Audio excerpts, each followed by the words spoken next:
Kirk trying to win it to Thielen, caught at the 5! I got 3 words for you. You like that?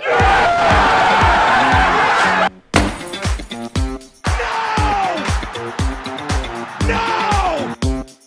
What is going on, everyone? Welcome back to Skull Network. My name is Nick, and as we all know by now, JJ Watt has been released by the Houston Texans per his request, and so that has sent the entire league and every single fan base into a frenzy trying to figure out exactly where he is going to sign.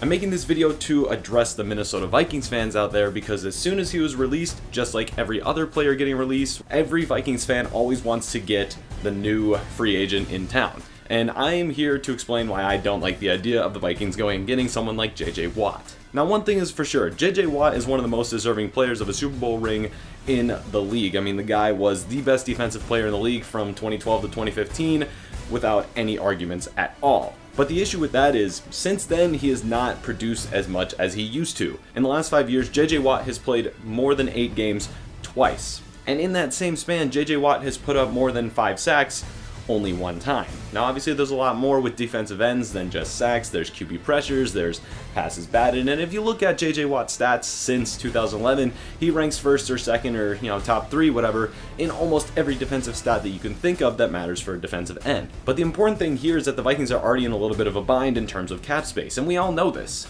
As of right now, the cap is projected to go lower because of, obviously, COVID, less revenue, less money to be given out to the teams. And there's going to be some guys that are getting cut, there's going to be some guys getting restructured, but there's just not a conceivable realm that I can see where we have the money to improve this team in the areas that we really need to and then go get a star like JJ Watt. And while it would be great, it's just really hard to see. Sure, he's not in his prime and he's only 31, which isn't the oldest you could be in the league, but he's probably going to demand a pretty penny. The idea that I like is not going and getting JJ Watt, working out the cap issues, however we're going to do that.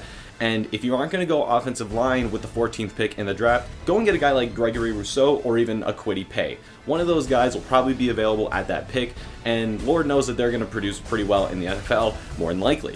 As far as where I think JJ Watt is going to end up going, of course I don't think he should or will go to Minnesota. Obviously he probably wants to go to a contender. You could see him maybe going to Green Bay since he lived there. He went to college in Wisconsin. A lot of people want to see him team up with his brother TJ Watt in Pittsburgh. I don't think they have enough cap space to work with that, but that would be kind of cool. My personal dark horse pick though is a team that is ready to compete, was already in the playoffs, and has a lot of cap room, and that's the Indianapolis Colts. Now, they obviously have a great defensive line already with guys like DeForest Buckner, but if you throw JJ Watt on there, there's no telling where the Colts could go next season. But that's just my personal take on this whole JJ Watt situation.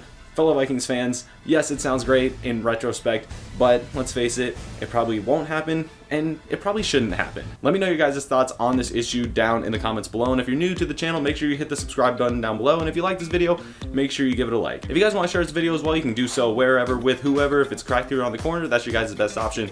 You guys already know. My name is Nick, and I will see you guys all in the next video. Adios.